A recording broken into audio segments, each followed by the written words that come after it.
Hi, Stefan Hartman here, bringing you my lecture on diabetic neuropathy versus discogenic radiculopathy. This is quite a complex subject. You may be asking, how did you get this experience in this? Well, I was a prior PA in neurospine surgery and interventional pain management. I worked for the Duke Spine Institute and have only great things to say about them. They're probably the best at diagnosing these conditions, and what I learned there, I'm going to try to transfer to you all, patients and potentially providers out there, because I tell you what, diagnosing this is very difficult, and a lot of people out there, they don't know how to diagnose back pain, and it's very difficult to differentiate between radiculopathy, myelopathy, and diabetic neuropathy. But after this lecture, you're going to get a bit of an idea of the differences between these. So diabetic neuropathy is pretty common, unfortunately. Diabetes in the US is pretty rampant, uncontrolled. We're not harnessing lifestyle factors to reverse diabetes. The medications we're using are pretty weak for the most part. The other two conditions we're going to talk about is cervical radiculopathy and cervical myelopathy. So cervical myelopathy is most often a non-traumatic spinal cord injury as a result of degeneration, aging, right? Pathological aging, not normal aging, right? We see degenerative spines and we say, you're just getting old. False. I believe that is pathological aging, and if we take the correct anti-aging medications, protocols, we can avoid this. Unfortunately, though, the data shows cervical myelopathy is pretty common, and what this really is, it's if left untreated, that's paralysis. That's really poor quality of life. Diabetic neuropathy is just as serious. So here's a healthy neuron. Here's the neuron of a diabetic person. Basically, you get degeneration of the nerve and everything that comes with that, right?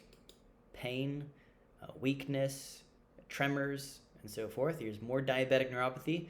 We often know this as the diabetic foot, right?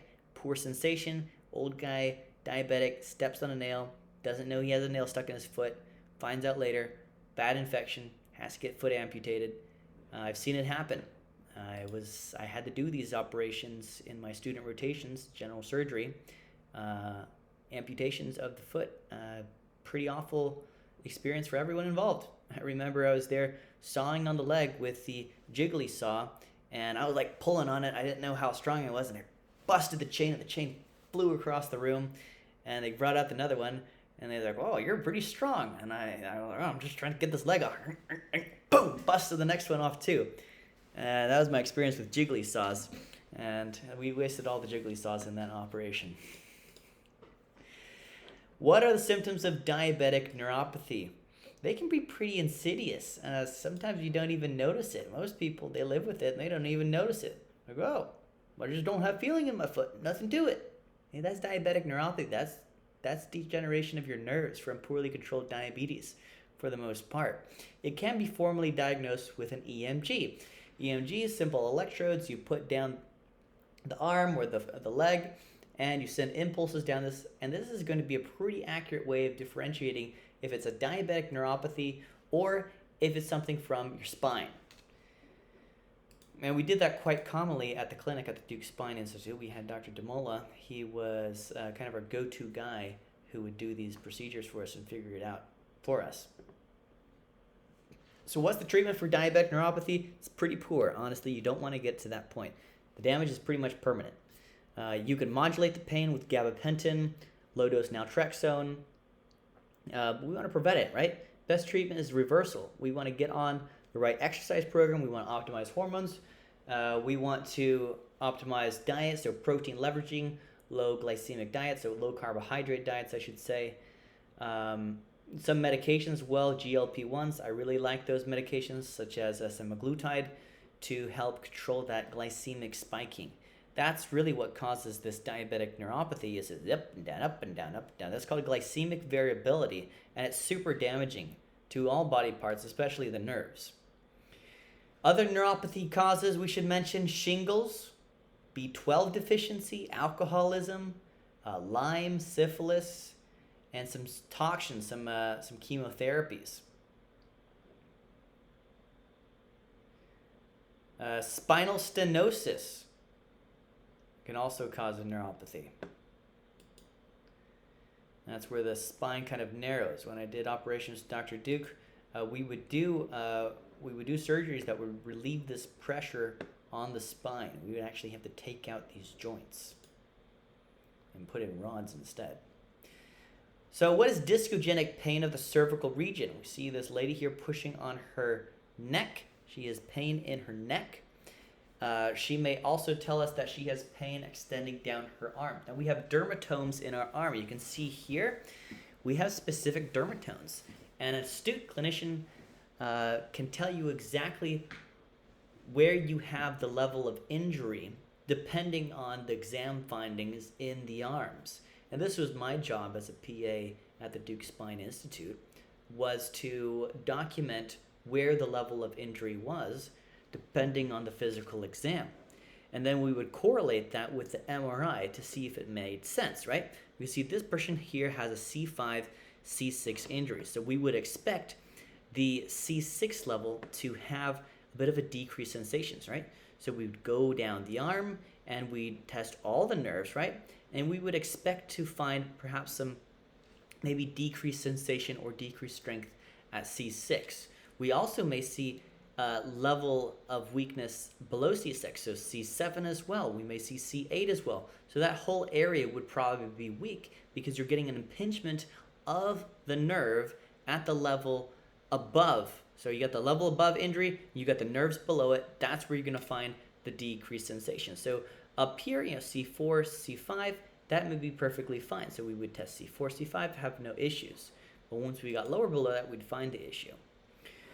So why does it hurt so much? As Dr. Duke often explained it to patients, he said it's a chemical inflammation, right? So you have the herniation, right? It's pushing out on the spine. What this does is it sends a chemical signal to the body, say, hey, we're injured, heal us.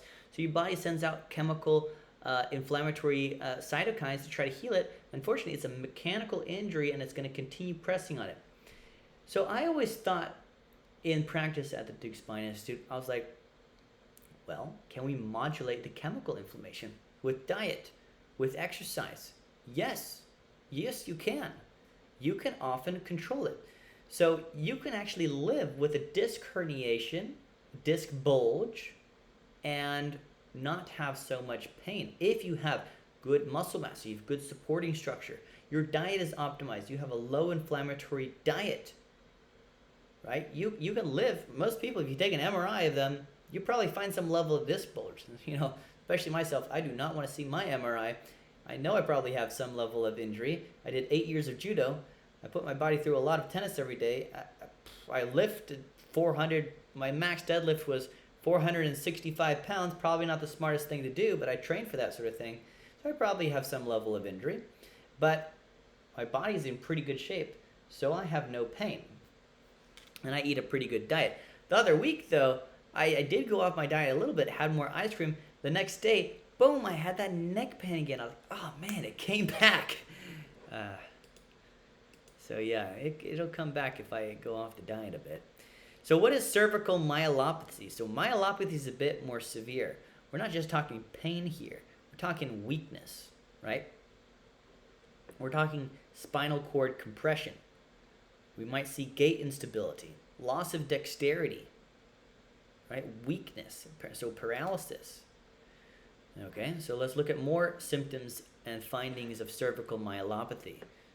So you could have a non-dermatomal numbness or weakness, right? Poor coordination. We will always test that finger to nose, balance on one foot, straight walk test to see if that patient has that instability. Right? We were always trying to determine if a patient has something serious like that going on. Findings would be a positive Hoffman test where you take the finger, you flick it. Obviously, you can't do this on yourself. It won't work. Someone else has to do it. A positive Babinski sign. This is a foot stroking. Hyperreflexivity, where you tap the joints and there's an immediate response there. Atrophy of the hand muscles. What else do we have? We'll move on here. What is cervical radiculopathy or radiculitis? So you have impingement of the nerve in the spine and you have pain that's going down the arm. This is super common. A lot of people suffer with this. What is lumbar radiculopathy? You have a disc herniation, a disc bulge in the lower back, L1 through L5 and S1. And then you will have pain that goes into the leg, sciatica. You know, a lot of people will have a sciatica pain, might flare up from time to time. They have a level of injury, and maybe they can control it. Maybe they go to the urgent care. Urgent care gives them some steroids once in a while, and it goes away. Well, the disc bulge, it doesn't go away. You can cool it off with some medications, but it never goes away. You know, maybe physical therapy can improve it, but we're going to get more into that in the next episodes. Facet pain. This is a bit different. Typically, facet pain doesn't cause a radiculopathy. So facet pain typically will not shoot into the arm. I've never seen that happen, never read that happening anywhere. You might get a regional pain distributed down maybe into the region, right? So what is a facet pain? You have these articulating joints in your spine right here. You see where it's red there? When you move to side, and you look up, that's a common test I would do in the clinic. Have the patient look up and to the side.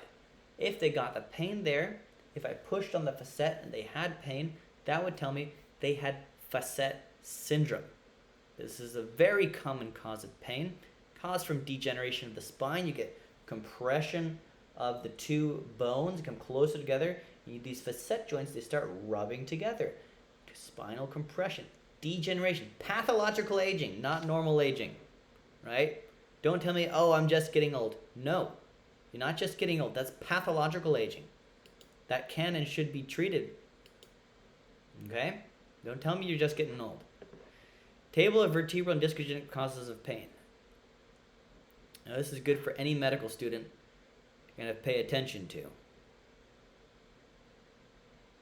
So the key finding is that the disc problem will follow a dermatomal distribution, right?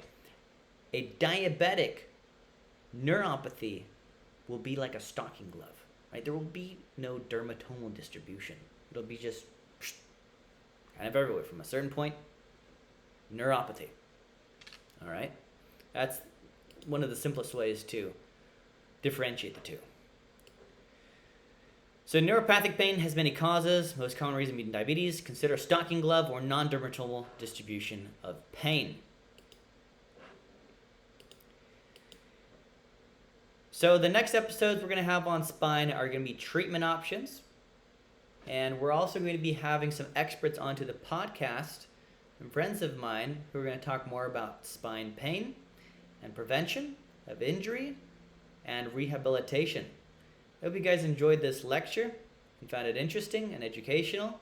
It's a very complicated subject, but I'm hoping that it's maybe a little bit less mysterious now. I'll see y'all next time.